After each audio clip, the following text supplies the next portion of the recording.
بسم الله الرحمن الرحيم الحمد لله رب العالمين الصلاة والسلام على رسوله الكريم أشهد أن لا إله إلا الله وحده لا شريك له وأشهد أن محمدا عبده ورسوله نبينا محمد صلى الله عليه وسلم رب اشرح لي صدري ويسر لي أمري واحلل عقدة من لساني يفقه قولي ربنا زدنا علما ربنا زدنا علما ربنا زدنا علما اللهم فقنا في الدين اللهم فقنا في الدين اللهم فقنا في الدین۔ السلام علیکم ورحمۃ اللہ وبرکاتہ۔ سب کو قرآن کلاس میں خوش آمدید۔ اللہ تبارک و تعالی ہمارے وقت قبول فرمائے اور ہماری نجات کا ذریعہ بنا دے۔ اعوذ باللہ من الشیطان الرجیم، بسم اللہ الرحمن الرحیم۔ ان الذين كفروا ينفقون اموالهم ليصدوا عن سبيل الله فسينفقونها ثم تكون عليهم حسرة ثم يغلبون والذين كفروا إلى جهنم يحشرون ليميز الله الخبيث من الطيب ويجعل الخبيث بعده على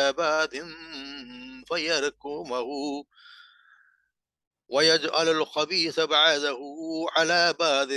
فيركمه جميعا فيجعله في جهنم أولئك هم الخاسرون۔ قل للذين كفروا إن ينتهوا يغفر لهم ما قد سلف وإن يعودوا فقد مضت سنة الأولين وقاتلوهم حتى لا تكون فتنة ويكون الدين كله لله فإن انتهوا فإن الله بما يعملون بصير وإن تولوا فاعلموا أن الله مولاكم نعم المولى ونعم النصير۔ صدق اللہ العظیم۔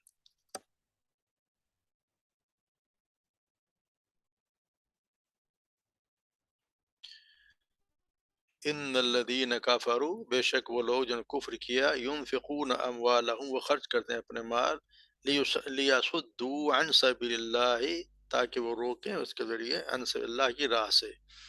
فسينفقونها ثم فسينفقونها، پس قریب جب وہ خرچ کرتے ہیں، ثم پھر تکون علیہم حسرتاً، بن جائے گا بن جائے گا ان کے لیے حسرت، ثم یغلبون، پھر وہ مغلوب کر دیے جائیں گے۔ والذین کفروا الی جہنم یحشرون، اور وہ لوگ جنہوں نے کفر کیا، الی جہنم، جہنم کی طرف، یحشرون، سب اکٹھے کیے جائیں گے۔ لیمیز اللہ الخبیث، تاکہ چھانٹ کر الگ کر دے اللہ، الخبیث من الطیب، خبیث کو طیب سے، یعنی پاک سے، ویجعل الخبیث بعدہ علی بعد، اور وہ بنا دے خبیث کے بعد کو لیرکمہ جمیعا، تاکہ وہ سب کو اکٹھا کر دے، بعض کو بعض پر، اور پھر سب کو اکٹھا کر دے، جمیعاً سب کو اکٹھا کر دے، ویجعلہ فی جہنم، پھر وہ بنا دے ان کے لیے جہنم، یعنی انہیں جہنم میں چھوڑ دے۔ اولئک هم الخاسرون، یہی وہ لوگ ہیں جو خسارہ پانے والے ہیں۔ قل للذین کفروا، کہہ دیجئے ان لوگوں سے جنہوں نے کفر کیا، ان ینتہوا، اگر تم باز آ جاؤ،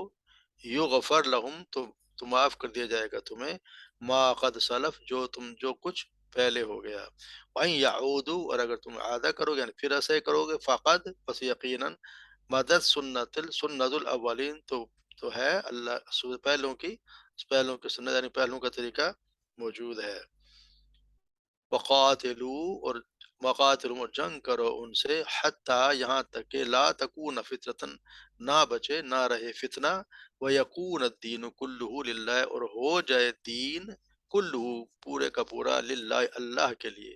فإن انتہوا، پر اگر وہ باز آ جائیں،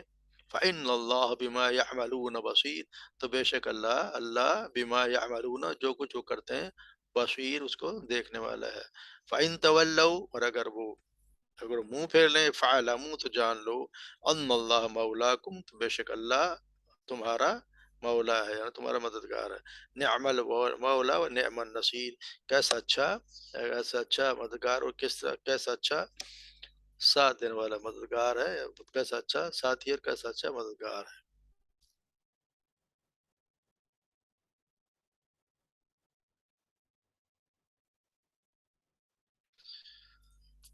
تو جیسے ہم پڑھتے آ رہے ہیں، اللہ تبارک و تعالیٰ مسلمانوں سے بھی خطاب فرما رہے ہیں، اور یہاں پہ ان لوگ کو کافروں کو بتایا جا رہا ہے کہ جیسے ان الذین کفروا ينفقون فی سبیل اموالہم، کہ وہ جو ہوتا ہے، جب ہم نے دیکھا نا کہ جب ہوئی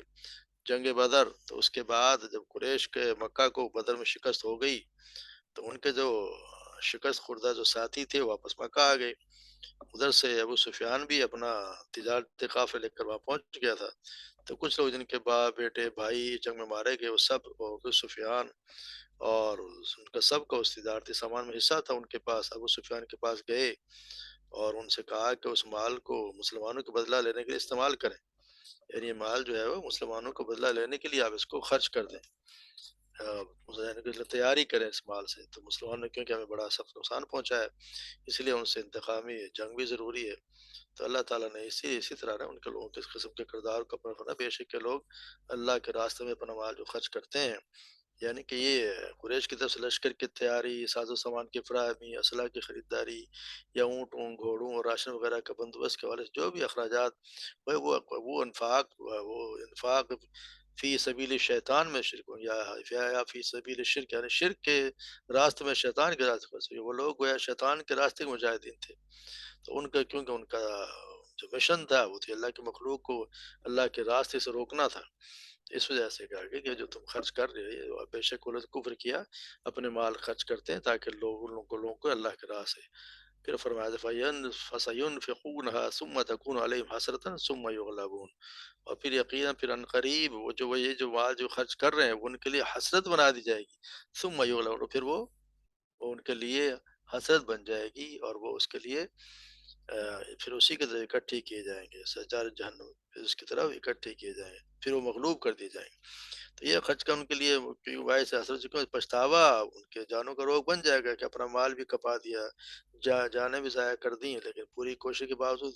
آپ صلی اللہ علیہ وسلم کا تو بال بھی بیکا نہ کر سکے، ان کی یہ حضرتیں اس سے تو اور بھی بڑھ جائیں گی جب ان قریب یہ، جیسے جب مکہ فتح ہوا اور آگے وَقُلْ جَاءَ الْحَقُّ وَزَهَقَ الْبَاطِلُ إِنَّ الْبَاطِلَ كَانَ زَهُوقًا، تو یہ اس کی تفصیل سمجھو عملی طور پر ان کے سامنے آ جائے گی،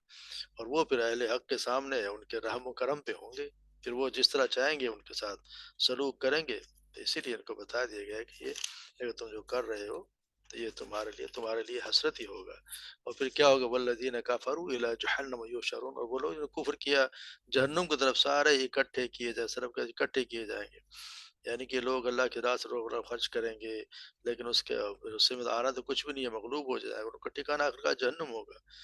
تو بعد میں جب تک بھی مسلمان اللہ کے احکامات پر کاربند رہے اور انہیں جہاد کی تیاری میں کوئی کوتاہی نہ کی، تو جو بھی خلاف جنگ کے لیے خرچ کیے ہوئے کفار کے مال ہمیشہ ان کے لیے باعث حسرت ہی بنے رہے، اور وہ ہمیشہ مغلوب ہی ہوتے رہے، کہ اللہ مسلمانوں نے کتنی فتوحات حاصل کی ہیں، کہاں کہاں ان کو شکست دی، تو یہ اس وقت جو کیونکہ مسلمان خود اس پہ اللہ کے راستے میں ڈٹے رہے، تو ان کو اسی طرح کرا کہ پھر اللہ تبارک و تعالیٰ نے انہیں حسد بنا دی اور ان کو مغلوب کر دیے گئے، اور پھر ان کو جہنم کی طرف اکٹھے کیے جائیں گے۔ وَلِيَمِيزَ اللَّهُ الْخَبِيثَ مِنَ الطَّيِّبِ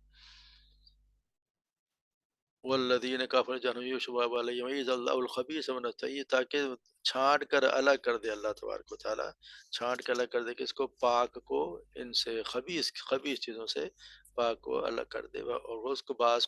پر رکھے، بس ان کو اکٹھا کر کے ڈھیر بنا دے، وَيُرْكَمَهُ جَمِيعًا، سب کو اکٹھا کر کے ڈھیر، فَيَجْعَلَهُ فِي جَهَنَّمَ، پھر ان کو جہنم میں ڈال دے، اور یہی وہ لوگ ہیں جو خسارہ پانے والے ہیں، یعنی کہ تمام اہل کفر، جس کا مطلب ہے کہ تمام اہل کفر جب وہ جہنم میں جائیں گے، تاکہ اللہ تعالیٰ ان کافروں کو مومنوں سے الگ کر دے۔ اس کے دوسری معنی یہ بھی ہے کہ اہل کفار جتنا بھی اپنا مال اسلام کے خلاف کاروائی میں خرچ کریں گے، تو ان کے لیے دنیا اور آخرت میں حسرت کا باعث بنے گا، اور مسلمان جو اپنا مال آپ صلی اللہ علیہ وسلم کی نصرت کے لیے خرچ کریں گے، اللہ کے لیے خرچ کریں گے، تو اللہ تعالیٰ قیامت کے دن جزا کے اعتبار سے انہیں سے مشرکوں کے مال سے الگ کر دے گا۔ اور جو نبی صلی اللہ علیہ وسلم کے دعوت کے خلاف جنگ کرنے پر صرف کریں گے، ان کے طرف سے الگ کر دے گا، تو ان کو جو لوگ اس طرح اللہ کے رسول کی دعوت میں خرچ کریں گے، وہ آخرت میں اللہ تعالیٰ تمام کافروں کو جہنم میں اس طرح اکٹھا کر دے گا کہ مارے اس دام یعنی بھیڑ اتنی ہوگی کہ ایک دوسرے پر لدے ہوں گے، تو بعض کو بعض پہ اوپر ڈال کے سب کو اکٹھا کر کے اللہ تبارک و تعالیٰ فیجعلہ فی جہنم، ان کو جہنم میں ڈال دے گا۔ تو اس طرح اللہ تبارک و تعالیٰ ہم سب کو اس سے باز رکھے، اللہ تبارک و تعالیٰ ہمیں ان میں شامل نہ کرے،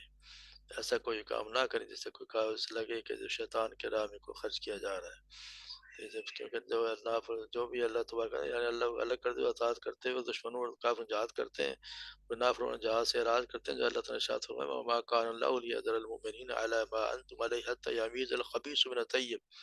یمیز الخبیث من الطیب، اور اللہ ایسا نہیں ہے کہ ایمان والوں کو اس حال پر چھوڑ دے جو جس پر تم کو یہاں تک ناپاک کو پاک سے جدا کر دے۔ اللہ کا قانون ہے کہ وہ چھاڑ دیتا ہے، پاک کو الگ کر دیتا ہے، طیب کو الگ کر دیتا ہے کہ پتہ چلے کون کہاں ہے۔ وما كان الله ليطلعوا على الغیب، اور اللہ ایسا نہیں کہ کسی کو غیب پر مطلع کرے۔ جیسے آل عمران میں ہم پڑھا ہے ام حسبتم ان تدخلوا الجنۃ ولما يعلم الله الذين جاهدوا منكم ويعلم الصابرين، کیا تم نے گمان کر لیا کہ تم ایسے ہی جنت میں داخل ہو جاؤ گے، حالانکہ اب تک تو اللہ نے ان لوگوں کو جانا ہی نہیں، یعنی کو نہ اللہ تعالیٰ کو تمیز ابھی تو ان کو آزمایا ہی نہیں کہ جو ہے اسے تم میں سے جہاد کیا ہوتا ہے کہ صبر کرنے والوں کو جان لے، کس نے جہاد کیا ہے، کس نے صبر کیا۔ اللہ تبارک و تعالیٰ قتال قانون ہے، اللہ تبارک و تعالیٰ پھر دیکھتے ہیں کہ کون کیا کر رہا ہے اور کس قابل ہے۔ تو یہاں پھر اسے اولئک هم الخاسرون، یہی وہ لوگ ہیں پھر اصل خسارے والے، کہ اس سے بڑھ کے خسارہ یا دیوالیاپن اور کیا ہو سکتا ہے انسان کا، کہ جس راہ میں اپنے تمام وقت لگا دے، تمام محنت، تمام قابلیت اور پورا سرمایہ زندگی کھپا دے، اور اس کے انتہا پر پہنچ کر اسے معلوم ہے کہ وہ اسے سیدھا تباہی کی طرف لے آئی ہے، اور اس راہ میں جو کچھ نے بھی کھپایا اس پر کوئی منافع پانے کے بجائے الٹا جرمانہ اس کو بھگتنا پڑے گا، تو یہ اس کے لیے کتنی حسرت ہوگی اور کتنا خسارہ ہوگا اس شخص کے لیے جو ساری زندگی اس چکر میں لگا رہا اور آخر میں پتہ لگا سب جو کچھ بھی کیا وہ سارا خسارہ ہو گیا اس کا۔ پھر قل للذین کفروا ان ينتهوا یغفر لهم، اگر ان لوگوں سے کہہ دو جنہوں نے کفر کیا اگر تم باز آ جاؤ، یعنی کہ اس باز توبہ کر لو تو پھر تمہیں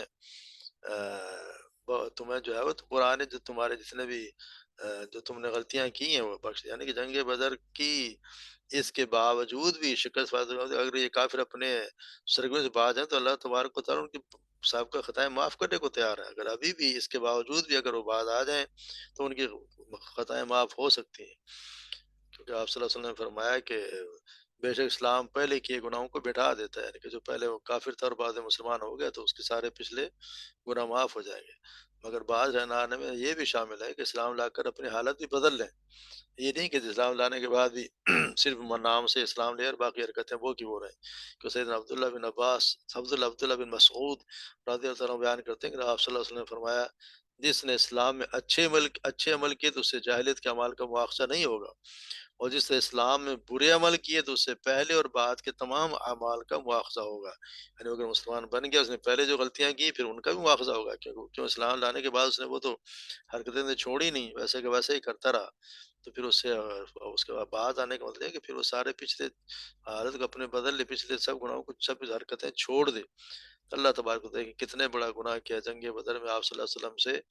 کے سامنے جنگ کریں، اس کے باوجود اللہ تبارک و تعالیٰ پھر بھی کہہ رہے ہیں کہ اگر اب بھی باز ہیں تو اللہ تبارک و تعالیٰ انہیں بخشنے کے لیے تیار ہے، انہیں اللہ تبارک و تعالیٰ کتنے بڑے بڑے گناہوں کو بخش دیتا، اگر معافی انسان مانگ لے تو اللہ تبارک و تعالیٰ کتنے غفور رحیم ہے کہ اتنے بڑے بڑے گناہوں کے باوجود اور اپنے رسول کے خلاف لڑنے کے باوجود بھی اگر انسان باز آ جائے توبہ کر لے تو اللہ تبارک و تعالیٰ ان سے بھی معاف کرنے کو تیار ہوتا ہے، ہمیں بھی اپنی غلطیوں سے روزانہ معافی مانگ لینی چاہیے، اللہ تبارک و تعالیٰ اتنے بڑے گناہ معاف کر دیتا، ہمارے گناہ تو اتنے بڑے ہیں ہی نہیں۔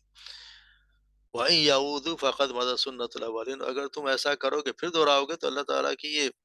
سنت ہے، اللہ تعالیٰ کی ایسا ہی ہے کہ پہلے کے طریقوں کا پہلے گزر ہی چکا ہے، کہ جو پہلے جو لوگ کرتے رہے ہیں، یعنی کہ جتنا جو پہلے بھی انہوں نے دیکھا ہے کہ وہ لوگ کیا کچھ کرتے رہے، کیونکہ سب کو پتہ ہے ان کو کہ یہ جو ہے لوگ ان کے سارے واقعات ہیں، پہلے جو آیات جو صورتیں نازل ہوئی ہیں ان میں پتہ تھا کہ جس طرح اللہ تبارک و تعالیٰ نے کس طرح قوم نوح کو، قوم ہود کو، قوم صالح، قوم شعیب اور قوم لوط کے پھر اس کا انجام کیا ہوا، انہیں پتہ تھا، یہ سب جانتے تھے کہ کیا کچھ ہوتا رہا ہے۔ تو یہ اللہ تبارک و تعالیٰ ہم سے کہہ رہے ہیں کہ پھر ان کو تو کیونکہ ان کو ادھر کرنے کے بعد سب کو تمہارے، جس طرح پہلے لوگ تو برباد ہو گئے اپنے رسول کی مخالفت کرتے ہوئے، تو پھر تمہارا بھی وہی حال ہونا جو ان کا ہو گیا۔ جیسے سورہ قاف میں اللہ تعالیٰ فرماتا ہے وَكَمْ أَهْلَكْنَا قَبْلَهُم مِّن قَرْنٍ فَهُمْ أَشَدُّ مِنْهُم بطشًا فتقبوا فی البلاد، اور ہم نے ان سے پہلے کتنی نسلیں ہلاک کریں جو پکڑنے میں ان سے زیادہ سخت تھی۔ حل من محیص، یعنی کیا بھاگنے کی کوئی جگہ ہے؟ اللہ تبارک و تعالیٰ اس طرح ہم نے جب یہ پڑھا ہے کہ اس میں یہ اللہ تبارک و سورہ آل عمران میں نے پڑھا قد خلت من قبلکم سنن فسیروا فی الارض فانظروا کیف کان عاقبۃ المکذبین، بلا شبہ تم سے پہلے بہت سے طریقے گزر چکے ہیں، سو زمین میں چلو پھرو، پھر دیکھو کہ جھٹلانے والوں کا انجام کیا ہوا۔ تو انہوں بھی سمجھایا جا رہا ہے کہ پھر اللہ تبارک و تعالیٰ کی سنت یہی ہے، جس نے بھی اپنے رسول کی نافرمانی کی، ان کے خلاف کھڑا ہو گیا اور کی مخالفت کی، اللہ تبارک و تعالیٰ ان کو برباد کر دیتا ہے، ان کو ان امتوں کو تباہ و برباد کر دے، ان کا نشان بھی نہ بچا۔ تو یہی اس لیے ڈرایا جا رہا ہے۔ پھر اللہ تبارک و تعالیٰ مسلمانوں کو یہ کہہ رہے ہیں وَقَاتِلُوهُمْ حَتَّىٰ لَا تَكُونَ فِتْنَةٌ وَيَكُونَ الدِّينُ كُلُّهُ لِلَّهِ، پھر ان سے جنگ کرو، ان سے جنگ کرو یہاں تک کہ نہ بچے کوئی فتنہ، کوئی فتنہ باقی نہ بچے، اور اتنا کہ اللہ کا دین مکمل ہو جائے، یعنی سوائے اللہ کے دین کوئی دین باقی نہ رہے۔ فتنہ دراصل مراد یہ ہے کہ کسی معاشرے کے اندر کوئی بھی باطل کے غلبے کی کیفیت کا نام ہے، جس کی وجہ سے اس معاشرے کے لوگوں کے لیے ایمان پر قائم رہنا اور اللہ کے احکامات پر عمل کرنا مشکل ہو جاتا ہے۔ تو لہٰذا یہ جنگ اس وقت تک جاری رہے گی جب تک باطل مکمل طور پر مغلوب اور اللہ کا دین پوری طرح سے غالب نہ آ جائے۔ یہ ضروری ہے کہ اس وقت تک لڑا جائے جب تک کہ اللہ کا دین غالب نہ آ جائے۔ تو مسلمانوں سے یہ فرمایا جا رہا ہے کہ اللہ تبارک و تعالیٰ کہ تم لوگوں نے اہل کفر و شرک سے جنگ کرو یہاں تک کہ شرک کا خاتمہ ہو جائے، کافروں کی طرف سے مسلمانوں کی آزمائش کا دور ختم ہو جائے اور ایک اللہ کی عبادت عام ہو جائے، اس کے علاوہ کسی کی عبادت نہ کی جائے۔ یہ ضروری ہے کہ اس وقت لڑیں، کیونکہ ہم آگے پڑھیں گے کہ آپ صلی اللہ علیہ وسلم کی احادیث مبارک، آپ صلی اللہ علیہ وسلم نے فرمایا کہ کیا ہو، آپ نے یہ فرمایا کہ سید عبداللہ بن عمر بیان کرتے ہیں کہ آپ صلی اللہ علیہ وسلم نے فرمایا مجھے حکم دیا گیا کہ میں لوگوں سے لڑائی کروں حتیٰ کہ وہ کہہ دیں لا الہ الا اللہ محمد رسول اللہ، اور نماز قائم کریں اور زکوٰۃ ادا کریں، اور جب وہ یہ کام کر لیں تو پھر مجھ سے اپنے خون اور مال بچا لیں گے سوائے اسلام کے حق کے، پھر ان کا حساب اللہ تعالیٰ کے ذمہ ہوگا، یعنی اندرون کا اندر کا دل کا معاملہ یہ اللہ کے ذمہ ہے، مگر منہ اپنے زبان سے انہوں نے اقرار کرنا ہے، کلمہ کا انکار انہوں نے اقرار کرنا ہے، دل سے کیسے ہیں یہ اللہ تبارک و تعالیٰ دل کیا جانتا ہے۔ کیونکہ آپ سیدنا عبداللہ بن عمر بیان کرتے ہیں کہ آپ نے فرمایا اللہ تعالیٰ نے مجھے قیامت تک کے لیے تلوار دے کر بھیجا ہے، حتیٰ کہ اللہ وحدہ لا شریک لہو کی بات کرنے ہونے لگے اور میرا رزق میرے نیزے کے سائے میں رکھا گیا ہے، اور ذلت اور رسوائی اس کو مقدر بنا دی کہ جو میرے طریقے کی مخالفت کرے، وہ جو شخص جس قوم کی مشابہت کرے گا وہ انہی میں سے ہو جائے گا، یعنی جو ڈرے گا، جو اللہ تبارک و تعالیٰ کے احکامات کے مطابق اگر جہاد میں حصہ نہیں لے گا اور ڈرنے لگ جائیں گے تو وہی ہوگا جیسے ہمارا حال ہو رہا ہے کہ پھر ذلت و رسوائی مقدر بن دی جائے گی، جو جیسے مسلمانوں کے آج کل ہو رہی ہے۔ اور جو میرے طریقے کی مخالفت کرے گا، اللہ کے رسول کی مخالفت کرے گا، جس قوم کی شباعت اختیار کر لے گا تو پھر انہی میں سے ہوگا۔ تو یہ ہمیں سوچنا چاہیے کہ آج کل ہم کس کی شباعت کر رہے ہیں، ہم کس کے طریقوں پہ چل رہے ہیں، تو ہمارا کہیں یہ نہ ہو کہ اللہ تبارک و تعالیٰ ہمیں بھی انہی میں سے کر دے۔ اسی طرح سیدنا ابو موسیٰ شریف بیان کرتے ہیں آپ صلی اللہ علیہ وسلم سے دریافت کیا کہ ایک شخص شجاعت کے لیے لڑتا ہے، ایک شخص حمیت کے لیے لڑتا ہے اور ایک شخص ریاکاری کے لیے لڑتا ہے، تو ان میں سے براست اللہ کے راستے میں لڑنے والا کون ہے؟ آپ نے فرمایا جو شخص اس لیے لڑائی کرے کہ اللہ تعالیٰ کے کلمے کو سربلندی حاصل ہو تو وہ اللہ تعالیٰ کے راستے میں لڑتا ہے۔ یعنی یہی مسلمانوں کی جنگ کا یہی ایک مقصد ہے، اسی ایک مقصد کا اعادہ کیا گیا جس سے پہلے سورہ بقرہ میں بھی ہم پڑھ چکے ہیں۔ مقصد یہ ہے کہ اس فتنہ اب کوئی باقی نہ رہے اور دین بالکل اللہ کے لیے ہو جائے، بس یہی ایک اخلاق کے مقصد ایسا ہے جس کے لیے لڑنا اہل ایمان کے لیے جائز بلکہ فرض کر دیا گیا ہے، اس کے سوا کہ دوسرے مقصد کی لڑائی جائز نہیں ہے، اور نہ ہی اہل ایمان کوئی زیب دیتا ہے کہ وہ اس کی کسی اور طرح سے اس میں حصہ لیں، یعنی ایک ہی مقصد ہونا چاہیے جب بھی کوئی جنگ ہو، اور مسلمانوں کی جنگ کا ایک ہی مقصد اللہ کا کلمہ بلند ہو، اللہ کا نظام نافذ ہو جائے اور کافروں کو ایک فتنے سے مراد یعنی کہ شرک کا خاتمہ ہو جائے اور دین سارے کا سارا اللہ کے لیے ہو جائے، اس کے علاوہ کوئی دین کچھ نہ بچے، یہ ایک طریقہ ہے، اس کے علاوہ کچھ بھی نہیں۔ فَإِنْ انتَهَوْا فَإِنَّ اللَّهَ بِمَا يَعْمَلُونَ بَصِيرٌ، یعنی اگر اسلام لے آئے تو تمہارے لیے ان کا ظاہر کافی ہے، اگر وہ دل سے مسلمان نہیں ہوئے یا چھپ کر کوئی غلط کام کرتے ہیں تو اللہ تعالیٰ ان کے ظاہر اور باطنی اعمال کو خوب دیکھنے والا ہے،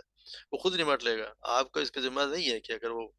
بعد آ جائے تو یہ اللہ تبارک و تعالیٰ ان کو دیکھنے والا ہے۔ انہوں نے اگر کلمہ پڑھ لیا تو پھر وہ، کیونکہ اللہ تعالیٰ جیسے کہتے ہیں نا کہ فَإِن تَابُوا وَأَقَامُوا الصَّلَاةَ وَآتُوا الزَّكَاةَ وَخَلُّوا فَخَلُّوا سَبِيلَهُم، پھر اگر توبہ کر لیں اور نماز قائم کریں، زکوٰۃ ادا کریں تو ان کا راستہ چھوڑ دو۔ اور ایک سورہ بقرہ میں پڑھا ہے وَقَاتِلُوهُمْ حَتَّىٰ لَا تَكُونَ فِتْنَةٌ وَيَكُونَ الدِّينُ لِلَّهِ فَإِن انتَهَوْا فَلَا عُدْوَانَ إِلَّا عَلَى الظَّالِمِينَ، ان سے لڑو یہاں تک کہ کوئی فتنہ نہ رہے اور دین اللہ کے لیے ہو جائے، پھر اگر وہ باز آ جائیں تو ظالموں کے سوا کسی پر کوئی زیادتی نہیں۔ تو پھر یہ آپ ان کا دل کی حالت نہیں جانتے۔ جیسے ایک واقعہ ہوا، سیدنا ابو ذہان رضی اللہ عنہ بیان کرتے ہیں کہ میں نے اسامہ بن زید رضی اللہ تعالیٰ سے سنا، وہ کہہ رہے تھے کہ آپ صلی اللہ علیہ وسلم نے ہمیں ایک قبیلے کی طرف بھیجا، ہم نے صبح سویروں پر حملہ کیا اور ان کو شکست دی، اور ہوا یوں کہ میرا اور ایک انصاری آدمی کا اس قبیلے کے ایک شخص سے ٹاکرا ہو گیا۔ جب ہم نے اس کو گھیر لیا تو وہ لا الہ الا اللہ کہنے لگا۔ یہ سنتے ہی انصاری نے تو اپنا ہاتھ کھینچ لیا، لیکن میں نے برچھا مار کے اسے ہلاک کر دیا۔ اب جب ہم اسے جنگ سے واپس پلٹے اور آپ صلی اللہ علیہ وسلم کی خبر پہنچی تو انہیں فرمایا اسامہ تو نے یہ کیا کیا؟ اللہ لا الہ الا اللہ کہنے کے بعد تو نے اس کو مار ڈالا۔ میں نے عرض کی اللہ کے رسول وہ تو اپنے بچاؤ کے لیے کہتا تھا، لیکن آپ بار بار یہی فرماتے تھے، حتیٰ کہ میں نے آرزو کی کہ کاش میں اسی دن مسلمان ہوا ہوتا۔ دوسری جگہ تو آتا ہے کہ آپ نے صلی اللہ علیہ وسلم کے بعد یہ فرمایا کہ تو نے اس کا دل چیر کے دیکھا تھا، تجھے کیا، یعنی کہ ظاہر طور اس نے لا الہ الا اللہ کا اقرار کر لیا تو آپ کو کوئی حق نہیں پہنچے کہ آپ اس کو ماریں۔ دل کا معاملہ اللہ کے ہیں۔ تو آپ صلی اللہ علیہ وسلم نے اتنا بار اس کو بار بار کہا کہ اسامہ تم نے ایک شخص کو مار دیا، لا الہ الا اللہ کرنے کے باوجود تو نے اسے مار دیا۔ تو اتنے یہ پریشان ہوئے، کہتے ہیں کہ میں نے آرزو کی کہ کاش میں اسی دن مسلمان ہوا ہوتا، یعنی اس سے پہلے وہ مسلمان ہی نہ ہوا ہوتا۔ پھر اللہ تعالیٰ کہ وَإِن تَوَلَّوْا فَاعْلَمُوا أَنَّ اللَّهَ مَوْلَاكُمْ وَنِعْمَ الْمَوْلَىٰ وَنِعْمَ النَّصِيرُ، اور اگر وہ منہ موڑ لیں تو جان لو کہ یقین اللہ تمہارا دوست ہے، اللہ ہی تمہارا دوست ہے، وَنِعْمَ الْمَوْلَىٰ، اور وہ اچھا دوست اور اچھا مددگار ہے۔ یعنی یہ آپ مسلمانوں سے خطاب کر یہ کہا جائے کہ اگر کفار مشرکین ایمان نہیں لاتے اور کفر اور نافرمانی سے باز نہیں آتے تو تم لوگ اس یقین کے ساتھ زندہ رہو کہ تمہارا حامی و ناصر اللہ ہے، جس کا حامی و ناصر اللہ اسے کون مٹا سکتا ہے؟ یہ تو اللہ تبارک و تعالیٰ ہی ہے۔ جیسے ایک جگہ سورہ محمد میں اللہ تبارک و تعالیٰ فرماتے ہیں افلم یسیروا فی الارض فینظروا کیف کان عاقبۃ الذین من قبلہم، کیا تم یہ لوگ زمین میں چلے پھرے نہیں کہ دیکھتے ان لوگوں کا کیا انجام ہوا جو اس سے پہلے تھے؟ دمر اللہ علیہم، اللہ نے ان کو پر تباہی ڈال دی، وللکافرین امثالها، اور ان کافروں کے لیے ایک جیسی اسی جیسی سزائیں ہیں، ذالکم بان اللہ مولا الذین آمنوا وان الکافرین لا مولا لهم،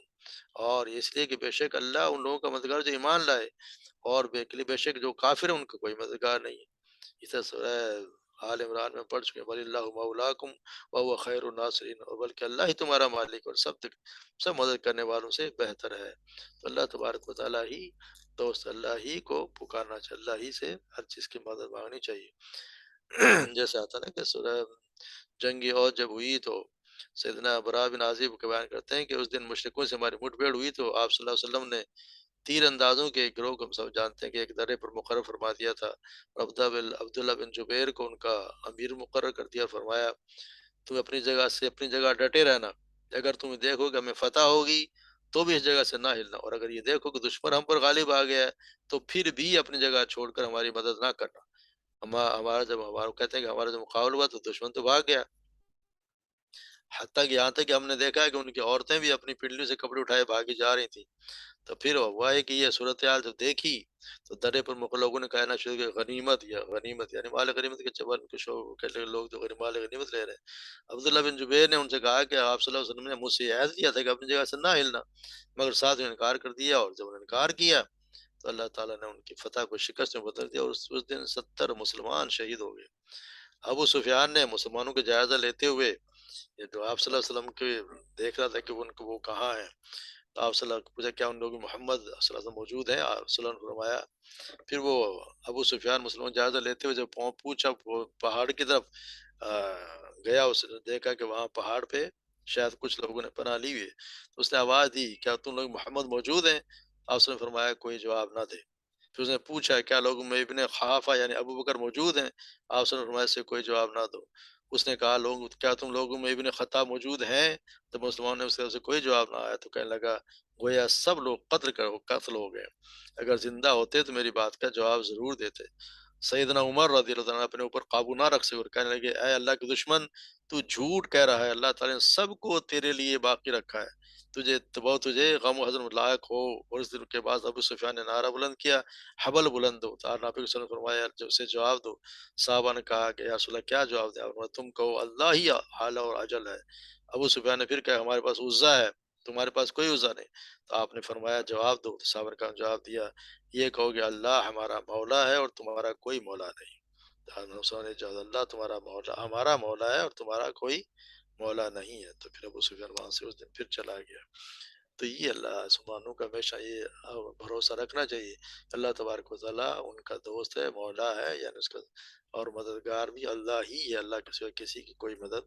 ہے نہیں۔ تو اللہ تبارک و تعالیٰ ہمیں صحیح سمجھنے کی، اس پہ عمل کرنے کی توفیق عطا فرمائے